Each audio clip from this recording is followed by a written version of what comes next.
39번이죠? 39번 보겠습니다. 자, 신공공관리론에 대한 설명에서 옳지 않은 거 이렇게 나왔습니다. 신공공관리론. 요새 그런 말 많이 쓰던데, 뭐, 기승전? 뭐, 이렇게 해가지고.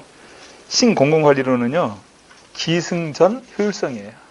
모든 것 효율성에 다 포커스가 맞춰지는 겁니다. 네? 신공공관리론. 네.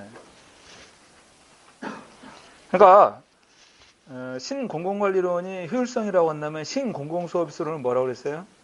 민주성이에요. 그게 포인트예요. 시험 문제가 나왔을 때 지문을 잘 이해가 안 된다 그러면 그 효율성, 민주성 이 개념하고 연결시켜 보세요. 거기에 부합되면 맞는 표현이고 그렇지 않으면 틀리는 겁니다. 네? 그러면 39번에서 보면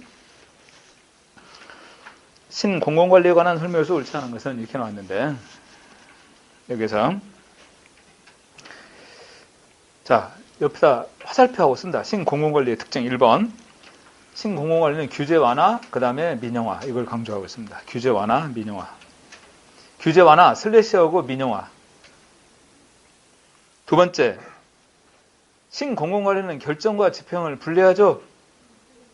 결정과 집행을 분리해요. 결정을 스티어링, 집행을 로잉 이렇게 표현합니다. 그러면 정부는 결정에 중점을 둔다, 집행에 중점을 둔다. 스티어링은 결정에 중점을 두는 거예요. 오케이? 혼동하면 안 돼. 근데 문제 지문에 정부는 주로 이제 집행 기능을 수행하면서 작은 정부를 지향한다. 이렇게 표현한다면 잘못된 표현이죠. 그 표현은. 그 다음에 그러면 이 신공공관리론의 시각에서는 복지 부분을 확대한다, 복지 부분을 축소한다. 응? 복지 부분 축소되죠. 복지 부분이 확대되는 것은 1930년대 현대 복지국가에서, 오케이? 복지 부분의 확대는 1930년대 현대 복지국가에서 지향되는 거죠. 자, 지금 설명했던 내용들 연결하고, 자, 39번에서 신공공관리론에 관한 설명을 옳지 않은 거 1번. 정부 서비스 공급의 관리는 산출과 성과 지향적이어야 한다. 정부 서비스의 공급 관리는 산출과 성과 지향적이어야 한다. 두 번째, 자원 배분의 투명성을 높이고 거래 비용을 최소화해야 된다. 거래 비용을 최소화한다는 것이 효율성을 높이는 거 아닙니까? 비용을 최소화하는 거니까. 그다음 3번, 정부 기능을 민관화하고 지출을 팽창시켜야 된다. 틀렸죠? 4번, 공공관리와 시민에 대한 공공서비스 공급의 효율화를 위해서 시장 기제를 도입해야 된다. 시장의 메커니즘을. 그런데 시장 기제라는 것은요, 경쟁과 더불어 가격 메커니즘을 강조하는 것이죠. 경쟁과 더불어 가격 메커니즘을 강조하는 것입니다. 그 39번에서 거리가 있는 내용은 몇 번? 3번이에요. 39번에서 거리가 있는 것은 3번입니다.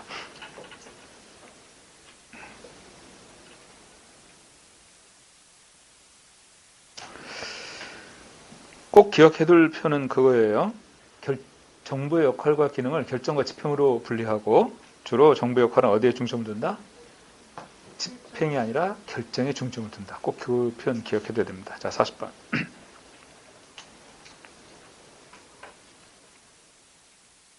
전통적인 관료제 정부하고 기업가적 정부의 설명으로서 옳은 것입니다. 이렇게 보면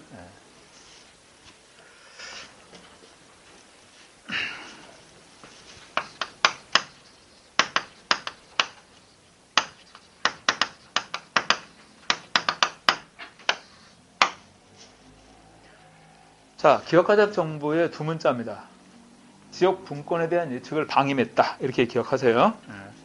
지역 분권에 대한 예측을 방임했다. 자, 첫 번째 나오는 표는 지역이죠. 지역 중심입니다. 지역사회 중심. 그 다음에 분권적 정부에 관한 거예요. 그 다음에 사전 예측을 강조하고 있습니다. 그 다음에 이제 이것은 이게 각각 이게 한 단어씩인데 방임은 자 정부 역할은 방향 제시라고 표현할 수 있지? 방향 제시.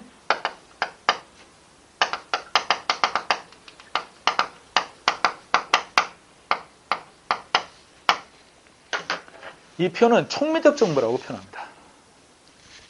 방향을 제시한다라는 표현은 촉매적 정보야.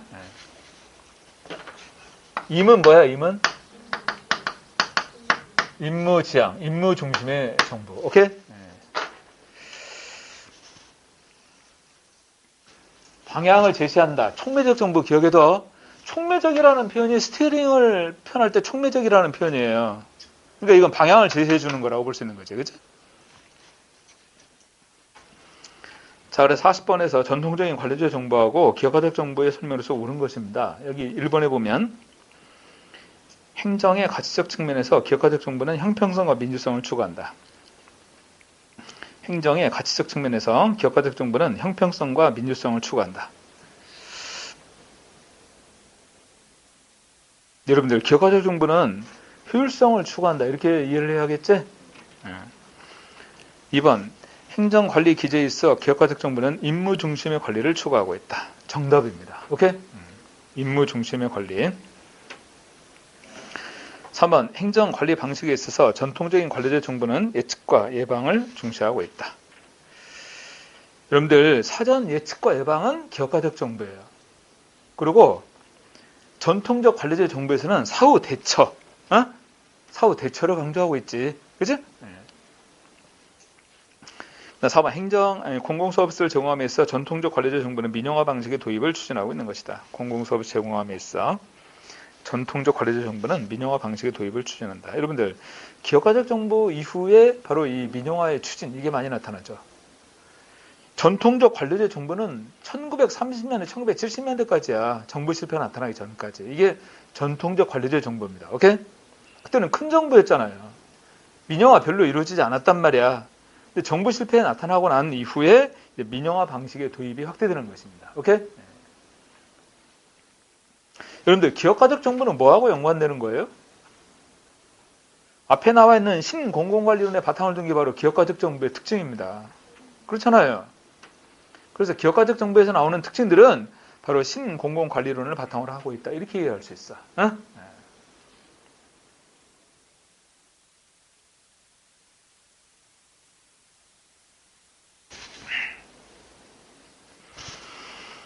자, 40번에서 그렇다면 옳은 것 그러면 몇 번? 정답 2번이에요. 오케이? 임무중심, 임무지향.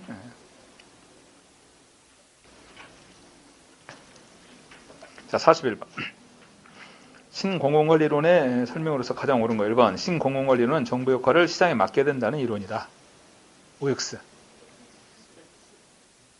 1번 지문 유의하셔야 돼요. 헷갈릴 수 있어요. 정부 역할에서 가려울고 스티어링 이렇게 나와 있지? 정부는 이 부분에 중점을 둬야 된단 말이야.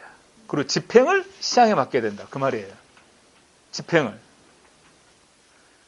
집행을 시장에 맡긴다. 민간 위탁 이런 게 대표적이잖아요. 두 번째, 신공공관리론의 고객 중심의 논리는 국민을 능동적인 존재로 만들 수가 있다. 신공공관리론의 고객 중심의 논리라는 것은 국민을 능동적인 존재로 만든다. 여러분들, 시민을 고객으로 본다는 거야. 시민을. 자, 정의들 차리고. 고객이란 서비스를 제공받는 대상이잖아요.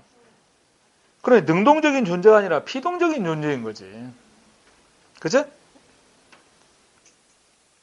3번 신공공관리론은 행정의 효율성을 향상시키기 위해서 기업가적 재량권을 선호하기 때문에 공공책임성의 문제를 야기할 수 있다. 그러면 신공공관리론은 효율성만을 강조하니까 책임성, 형평성, 민주성, 공공성 이런 거 줘야 돼요. 오케이? 책임성, 공공성, 형평성, 민주성이 줘야 된다. 그런데 효율성에 반대되는 이념이 뭐예요? 민주성이잖아요. 자, 41번에서는 정답 몇 번? 3번이에요. 4번 볼까요? 신공공관리론은 수익자 부담 원칙을 강화하고 경쟁 원리를 강화합니다. 그리고 민영화 확대되죠? 그리고 규제 강화가 아니라 뭐라고 해야 돼? 규제 완화. 이렇게 표현해야지. 수익자 부담 원칙의 강화, 경쟁 원리의 강화, 민영화 확대, 그 다음에 규제 완화. 이 내용으로. 41번에서 가장 옳은 것 이렇게 표현한다면 정답은 3번이 되어야 됩니다. 자, 42번 봅시다. 피터스의 뉴 거버넌스 정부개혁의 모형에 대한 설명으로서 가장 옳지 않은 것은 이렇게 나와 있습니다. 피터스의 뉴 거버넌스의 정부개혁 모형에 관한 설명. 여러분들 여기 보면 크게 네 가지 모델이 나오죠?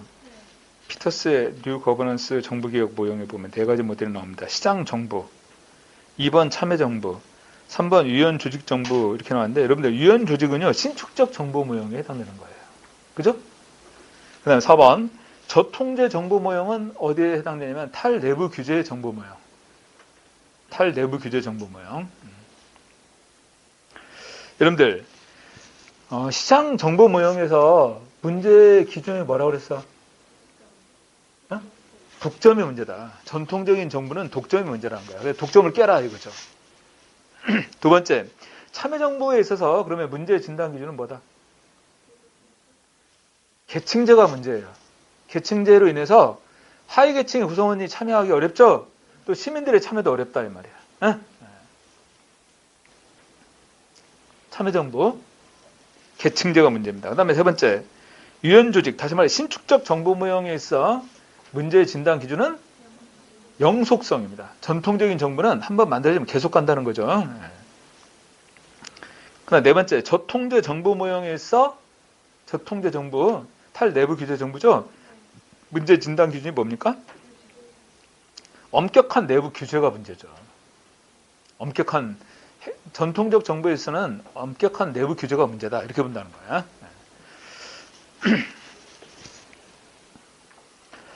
자, 여기에서 옳지 않은 겁니다. 1번. 시장 모형은 구조 개혁 방안으로서 평면 조직을 상정한다. 여러분들, 평면 조직은 두 번째 나와 있는 참여정부 모형에서 계층제가 문제라고 그랬잖아. 계층을 없애버리면 될 거 아니에요. 계층이 없어진 게 대표적인 게 팀제와 같은 평면 조직 아닙니까? 이게 두 번째 나오는 내용이야. 그래서 여러분들, 이 내용을 이해하는 데 있어 포인트는 방금 얘기했던 것처럼 문제 기준이 뭐냐. 그거 기억하셔야 돼요. 그래서 그 문제를 해결하는 방향으로 나아가는 거잖아요. 문제를 해결하는 방향으로. 그래서 방금 얘기했던 그 문제의 기준이 뭔가 그걸 먼저 이해하는 것이 중요합니다.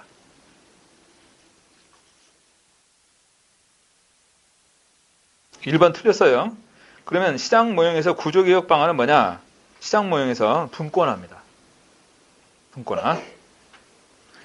2번 참여정부 모형의 관리 개혁 방안으로서는 총체적 품질 관리하고 팀제. 맞죠? 총체적 품질 관리, 서비스 품질하고 관련되는 모든 사람들이 참여하는 겁니다. 3번, 유연조직 모형의 정책 결정의 개혁 방안은 실험에 해당되는 것이다. 신축적 정부 모형에서 실험을 강조하고 있습니다. 네 번째, 저통제 정부 모형의 공익 기준은 탈내부 규제 정부 모형이죠. 여기에 공익 기준은 창의성과 활동주의. 여러분들, 탈내부 규제 정부 모형에서 정책 결정의 개혁 방안 뭐야?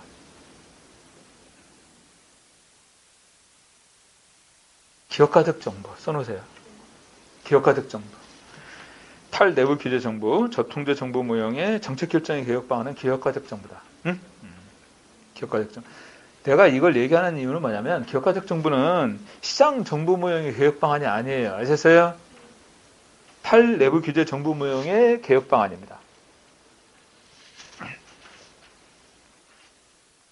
그리고 정치인들보다는 이 기업가적 관료들, 이들에게 권한을 부여하는 게 필요하지 않느냐, 이거예요. 이들에게. 자, 42번에서 거리가 있는 것은 몇 번? 1번입니다.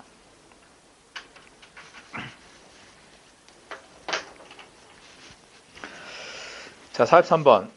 다음, 신공공관리론하고 뉴 거버넌스에 관한 설명 중 가장 옳지 않은 거. 여러분들, 이 신공공관리하고 뉴 거버넌스에 공통점이 있어요. 이 두 이론은 전부 다 정부 실패를 배경으로 하고 있습니다. 정부 실패를 배경으로 한다. 신공공관리론, 그 다음에 뉴 거버넌스. 둘 다 정부 실패를 배경으로 하는 것들.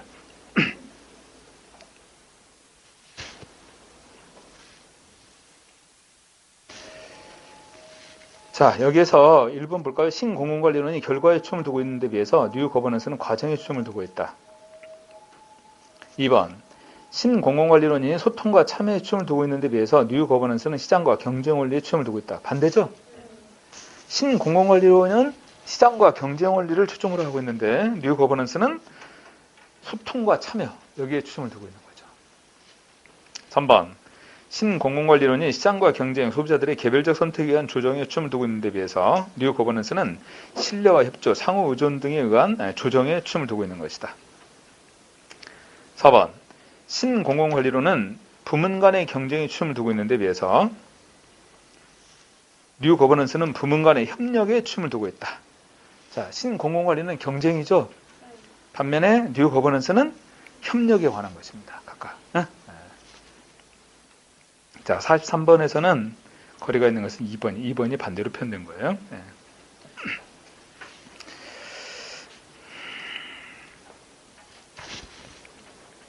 44번.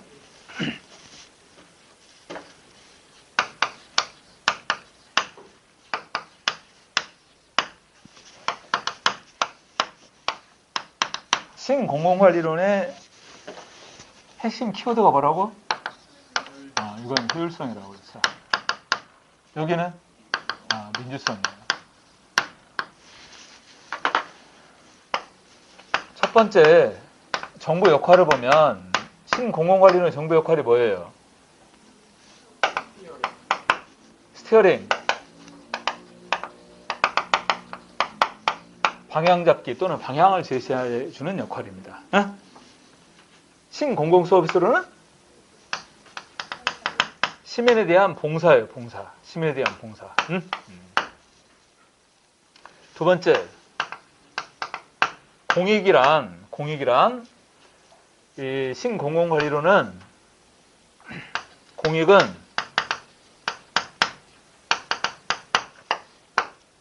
사익의 합계다. 신공공서비스로는 공익은 뭐로 본다? 공적 담론의 결과. 여기서는 공적 담론의 결과.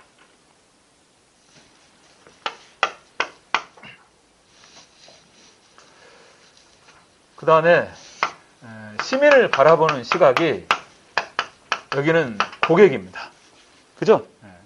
고객이란 주체가 아니라 뭐야? 객체예요. 여기는 주인으로 본다는 거죠. 그냥 시민 이렇게 표현했지만 행정관리의 반응 대상으로 그건 바로 주체인 주인을 의미한다. 이런 표현입니다.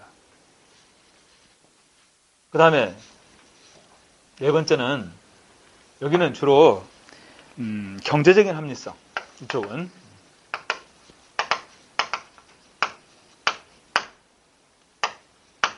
경제적 합리성. 이쪽은 전략적 합리성.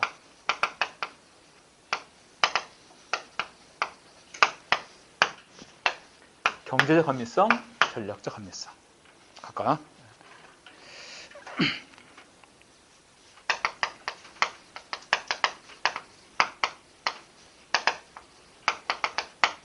이쪽은 시장 지향적 책임.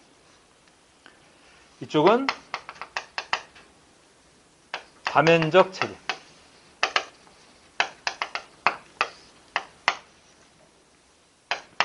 이쪽은 시장 지향의 책임, 이쪽은 다면적 책임.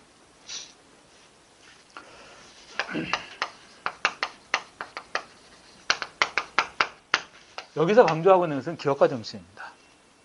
여기서는 뭘 강조할까? 시티즌십. 뭐예요? 시민정신. 시민정신. 시티즌십. 여기는 기업가 정신이고. 요 정도는 비교해서 암기를 하고 있어야 돼요. 아셨어요? 이 정도는.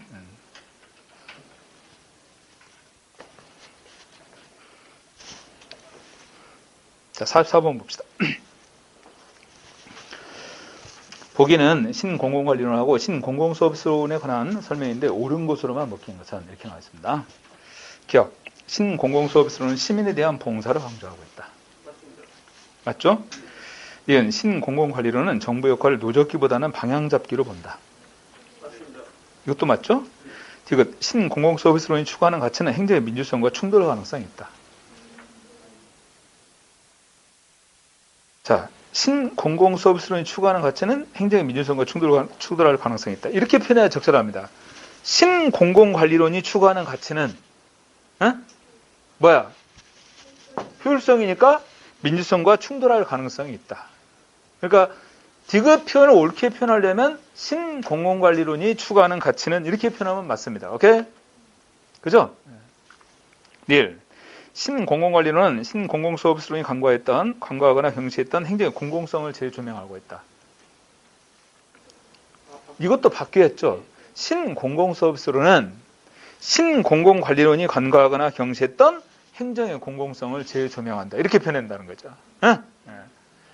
그래서 여기서는 공공성, 책임성, 형평성 이런 거 줘야 됐잖아요. 간과했단 말이야. 그것을 여기서 재조명하는 것이 바로 신공공서비스론이다. 이렇게 볼 수 있어요. 자, 44번에서는 옳은 곳으로만 묶인 거 이렇게 표현한다면 정답은 기억하고 니은 두 가지입니다. 기억과 니은.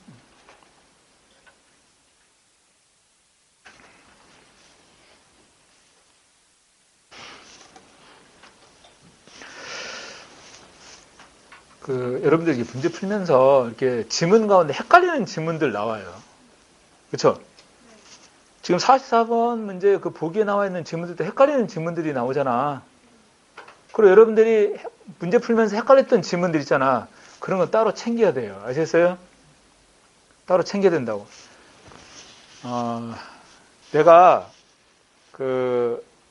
만든 핵심 테마 특강 교재 따로 있죠? 저거 줘보세요. 잠깐. 앞으로 전달. 그러면 지금 신공공관리론하고 신공공서비스론 이 지문이 헷갈렸어. 그러면 그 헷갈린 지문을 여기 위에다가 따로 쓰는 거예요. 빨간 볼펜으로. 신공공서비스론 여기다가. 그럼 이거 정리할 때 그거 다시 한번 보고 이러란 말이야. 의미 있잖아요. 그런 식으로 해서 자꾸 여기다 압축시키란 말이에요. 모든 것을.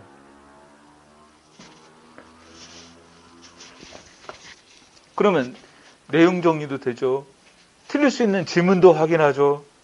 저 책으로 다 이렇게 정리할 수 있잖아요. 그렇게 해나가면. 자, 45번 봅시다. 신공공서비스론에 대한 설명에서 가장 옳지 않은 것은 1번. 공무원들은 고객이 아니라 시민에게 봉사해야 된다고 한다. 맞죠? 고객이 아니라 시민에게 봉사해야 된다고 한다. 2번. 공익은 공유된 가치에 대한 담론의 결과로 이해한다. 공익이란 공적 담론의 결과다. 그 말이에요. 그 다음 3번. 정부는 시장의 힘을 활용하는 데 있어 방향잡기 역할을 해야 한다고 본다. 자, 방향잡기 역할은 신공공관리론이고 여기는 시민에 대한 봉사 이걸 강조하고 있다는 거지. 여기서는.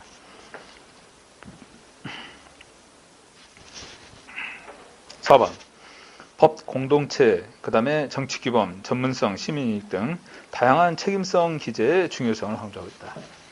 여러분들 여기 뭐라고 했어요? 다면적 책임이라고 그랬지? 여기는 시장 지향의 책임이고 다면적 책임이란 바로 법, 지역 공동체의 가치, 정치 규범, 전문성, 시민이익 등 다양한 책임성 기재의 중요성을 강조한다. 오케이? 이 내용들을. 자, 45번에서 가장 옳지 않은 거 이렇게 표현한다면 정답은 3번이 됩니다. 여기서. 정답 3번이에요.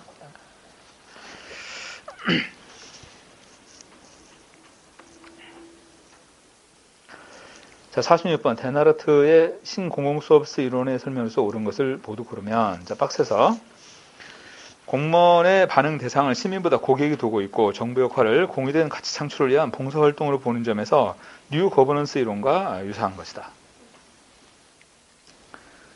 공무원의 반응 대상을 시민보다 고객이 두고 있고 틀렸죠? 틀렸어요. 그 다음에 정부 역할을 공유된 가치 창출을 위한 봉사활동으로 보는 점에서 뉴 거버넌스 이론과 유사하다. 뒷부분은 맞는 표현입니다. 근데 앞부분은 반대로 표현됐죠. 니은 전략적인 합리성보다는 기술적, 경제적 합리성을 추구하는 점에서 신공공관리론하고 유사하다. 여기는 경제적 합리성이에요. 이쪽은. 이쪽은 뭐야? 전략적 합리성입니다. 이런 면에서 차이가 있어요. 디귿. 이론적인 토대는 민주주의 이론이고 그 다음에 실증주의, 해석학, 비판이론 이런 것들을 전부 다 전제로 하고 있습니다. 여러분들 이 신공공서비스 이론의 이론적 토대에 관한 것들이야 챙겨야 돼. 민주주의 이론, 그 다음에 실증주의, 해석학, 비판이론 이런 것들을 모두 포함하고 있습니다. 해석학은 현상학이잖아. 반실증주의거든요. 그러니까 실증주의 관점이나 반실증주의 관점, 그 다음에 비판이론 이걸 다 포함하고 있다는 거죠. 이 신공공서비스로는. 리을. 공익을 공유 가치에 대한 담론의 결과로 보고 법과 공동체, 정치 기반, 전문성, 시민이익 존중 등 다면적 책임을 강조한다. 응? 미음. 공무원의 동기유발의 수단을 보수와 편익, 기업가 정신이 아닌 사회봉사, 그 다음에 사회에 기여하려는 욕구에 두고 있는 것이다. 공무원의 동기유발의 수단을 보수와 편익, 기업가 정신이 아니라 사회봉사나 사회에 기여하려는 욕구에 초점을 두고 있다. 자, 맞는 표현입니다. 이 내용. 예. 자, 46번에서 옳은 것은 디귿, 리을, 미음 이렇게 세 가지입니다.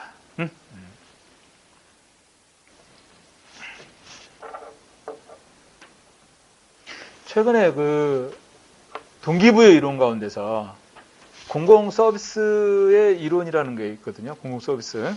바로 미음의 내용이에요.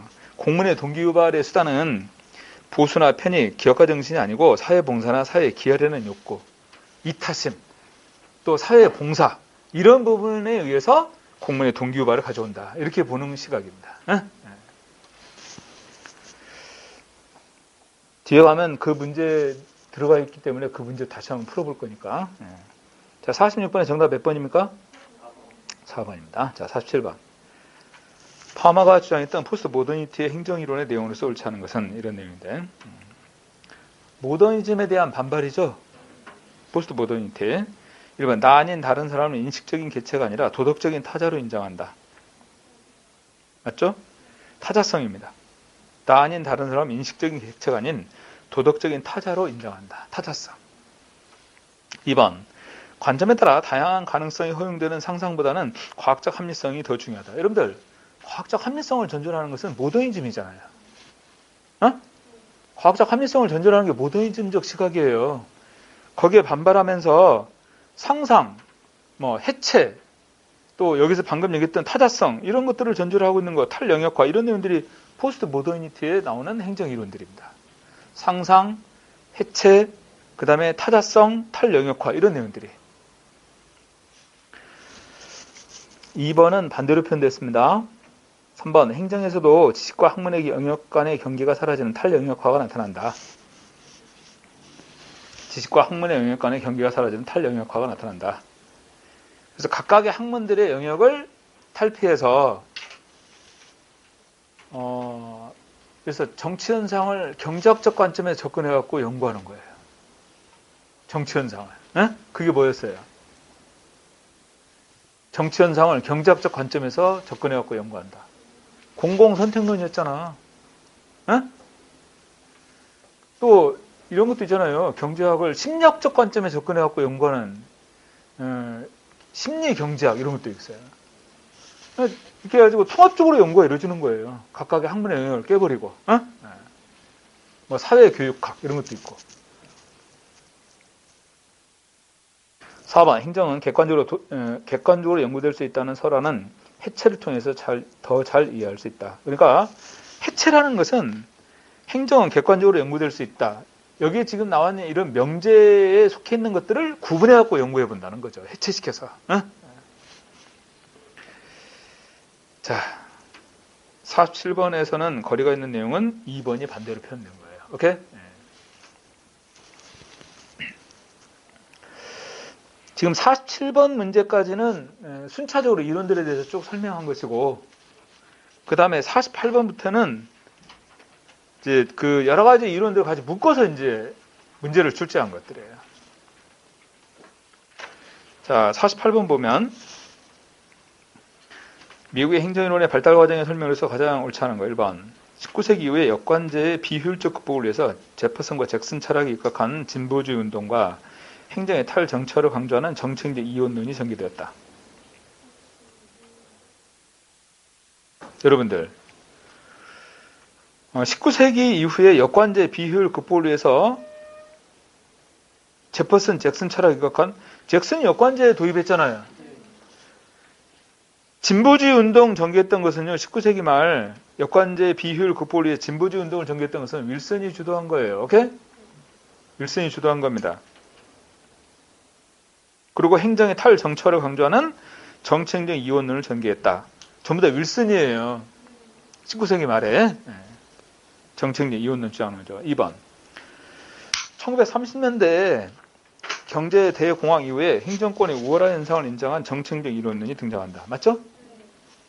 3번 비교행정론의 대표적인 학자로서 리그스의 프림적 모형은 농경국가, 산업국가도 아닌 제3의 국가 형태로서 개발도상국을 연구하는 데 적합하다.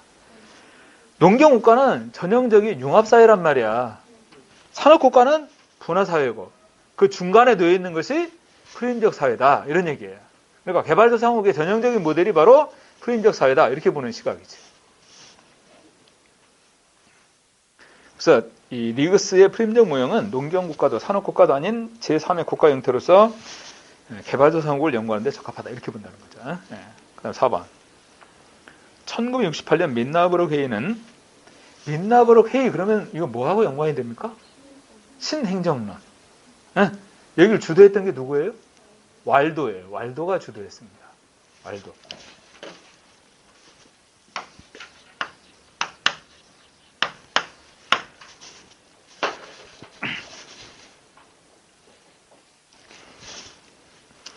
그래서 1968년도 민나버록 회의는 행정의 적절성, 사회적 형평성 등을 강조한 신행정학의 탄생에 영향을 주었다.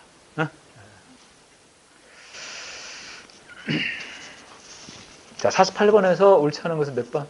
1번입니다. 자, 49번. 행정학 이론의 설명으로서 옳지 않은 것은 1번. 신행정론은 적실성, 참여, 변화, 가치, 사회적 형평성 등에 기초한 행정의 독자적인 주체성을 강조한다. 맞죠?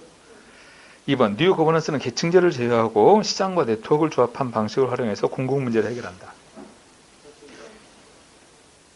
맞습니까? 3번. 신공공관리론은 공공서비스 제공에 대한 민간 부분의 적적인 역할 분담 및 정부와 민간 부분의 협력적 활동을 강조하고 있다.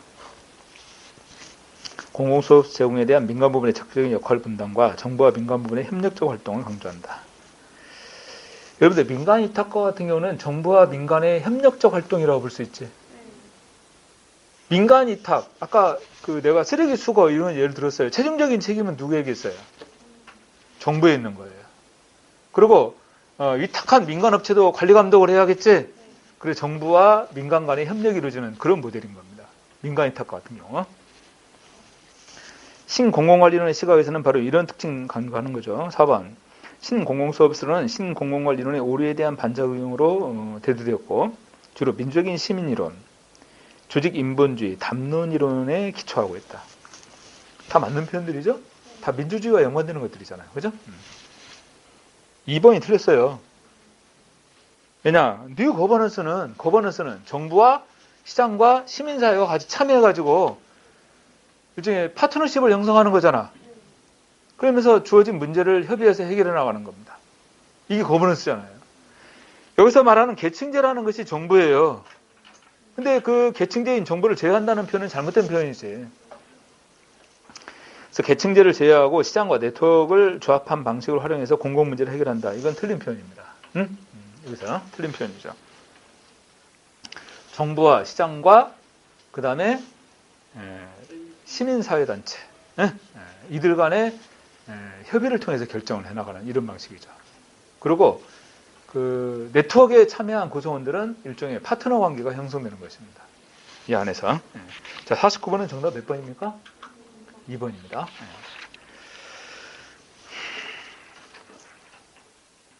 원래 내 계획은요, 원래 첫날 59번까지 문제를 푸는 것이었어요.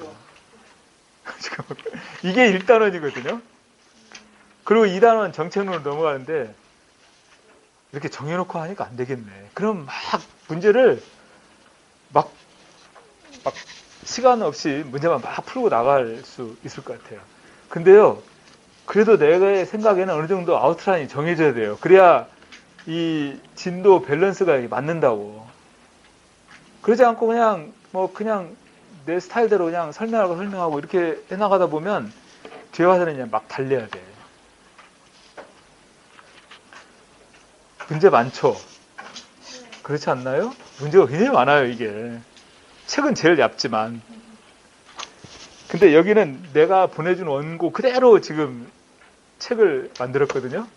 내가 원고 이대로 보내줬어요. 근데 다른데 내가 또 보냈는데 거기는 편집을 했어. 그래서 한 페이지에 한 2문제, 3문제만 집어넣었거든. 거기는 내 책이 제일 두꺼워요. 편집을 해가지고 하니까. 그러니까 이 책의 2배 정도 분량이 된 거야. 다른 데는. 이게 좋아요? 근데 나는 좀 벌려야겠더라고. 왜냐면 중간에 해설을 좀 써야 되잖아요. 그런 거 쓸 공간이 좀 필요할 것 같아서 좀 한 칸씩은 떼야 될 것 같아. 한두 칸 정도는. 그러니까 뭐 한 3문제는 그렇고 한 4문제 정도 들어간다면 좀 이렇게 칸을 한두 칸씩 벌려가지고 해설도 좀 정리하고 그래야 될 것 같아. 너무 빡빡한 것 같아. 지금 저번 주에 저번 주에 종강이 8주로 다 끝났어요. 그래서 저번 주에 화요일만 수업을 하고 수업이 없었어요. 전부 종강을 해가지고. 그래가지고 3월, 4월 달 시험 볼 때까지 동영 모의고사, 실전 모의고사 문제들 있잖아. 그거 다 준비했습니다. 책 문제 다 만들고. 코피 터졌어요. 쉬지도 못하고 엄청나게 고생을 했는데 다 만들고 나니까 정말 다행이다 싶으네. 그러니까 그리고 또 이제 3월 달에 특강할 거 있거든요. 그 문제도 만들고. 3월 달에 특강할 것은 그거거든요. 하루에 40문제를 풀어요. 하루 4시간에. 근데 40문제에 첫 단원부터 행정학 전 과정에 대한 문제가 다 들어가 있어요. 이게. 그러니 하루 4시간 들으면 한번 쫙 정리하는 거예요. 행정학을. 이걸 10주간 정도 할 수 있는 문제를 제가 준비해놨습니다. 그러면 행정학을 10번 정리하는 결과죠. 기대하시기 바랍니다. 이 과정을. 이거 정리하고 나면 완벽해질 것 같아요. 10번을 정리하니까 행정학 과정을. 자, 오늘은 그래서 9주까지 문제를 풀었는데 이 뒤에 문제들은 아까 얘기했던 것처럼 미리 한 번씩 풀어오세요. 아시겠죠? 미리 한 번씩 풀어오시기 바랍니다. 자, 오늘 전체적으로 여기까지 마무리하겠습니다. 수고하셨습니다.